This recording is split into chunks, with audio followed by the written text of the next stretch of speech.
Hello दोस्तों।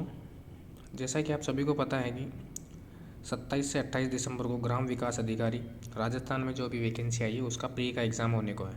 ठीक है, तो उसमें जो सिलेबस दिया गया है उसमें कुछ चीज़ें क्लियर नहीं की गई है, जैसे कि गणित के टॉपिक कौन से हैं, हिंदी के कौन से हैं और इंग्लिश के कौन से हैं। तो उसी पर हम आज चर्चा करेंगे।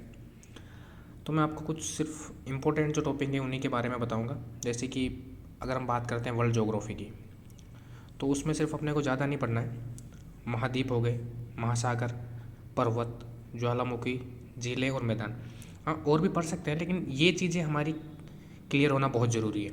उसके बाद में हम बात करते हैं कि इंडियन ज्योग्राफी से क्या आएगा, तो और भी आ सकता है, लेकिन ये चीज़ें हमारी क्लियर होना बहुत ही ज़्यादा ज़रूरी है। जैसे कि राष्ट्रीय उद्यान, कौन सा राष्ट्रीय उद्यान कौन से राज्य में, ये हमको पता होना बहुत ही ज़रूरी है। और करंट से रिलेटेड अगर कोई सा उद्यान अगर अभी चर्चा में है तो उसको खासकर आप ज़्यादा पढ़ लीजिएगा।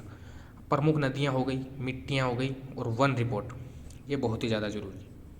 अब नदियों से रिलेटेड आप ले सकते हो, जैसे नदियों के पास कोई शहर अगर है अभी चर्चा में चल रहा है तो वो आप देख सकते हो।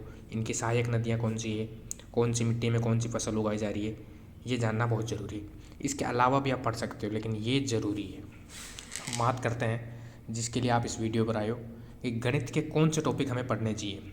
गणित में मेरे हिसाब से ज़्यादा ना पढ़कर सिर्फ 5 से 6 टॉपिक अगर हम कंप्लीट कर लेते हैं तो मेरे हिसाब से 10 से 12 क्वेश्चन से ज़्यादा नहीं आने वाले हैं। आप देख लीजिए ये टॉपिक कौन से हैं। क्षेत्रमिति है, आयतन है, लाभ हानि, प्रतिशतता, ब्याज, औसत, समय, कार्य और मजदूरी, अनुपात, समानुपात। पिछले 2 सालों के पेपर आप उठाकर देख लीजिए, इन सब से एक एक क्वेश्चन जरूर आया हुआ है। ठीक है, और बात करते हैं हिंदी की, तो आप सबको पता ही होगा। संधि, समास, उपसर्ग, प्रत्यय, शब्द वाक्य शुद्धि है, शब्दावली हो गई, और बाकी विलोम शब्द, पर्यायवाची, मुहावरे वगैरह, ये सारे रटने की चीज़ें। अब बात करते हैं इंग्लिश की, तो बहुत ही कम पढ़ना है, लेकिन जितना आप ये टॉपिक है ये हमारे क्लियर होने बहुत ज़रूरी है। कई मेरे दोस्त होंगे जो ये सोच रहे होंगे कि जैसे मैं बिल्कुल पढ़ना ही नहीं है, इंग्लिश को तो बिल्कुल छोड़ देना, लेकिन मेरे भाई ये गलत करेंगे हम। ठीक है, पढ़ना ज़रूर है। डायरेक्ट और इनडायरेक्ट बहुत ही ईजी है। अगर हम ऑनलाइन भी अगर किसी की वीडियो देखकर चाहें तो हम मेरे हिसाब से 2 से 3 दिन में सीख सकते हैं। एक्टिव पैसिव वॉइस है, ये अगर हम चाहें तो कर सकते हैं। फिर प्रीपोजिशन है, सिनोनिम्स, एंटोनिम्स, ये सारी रटने की चीज़ें हैं। लेकिन direct indirect, active passive voice और ये जो प्रीपोजिशन है, ये ज़रूर हमको क्लियर होने चाहिए।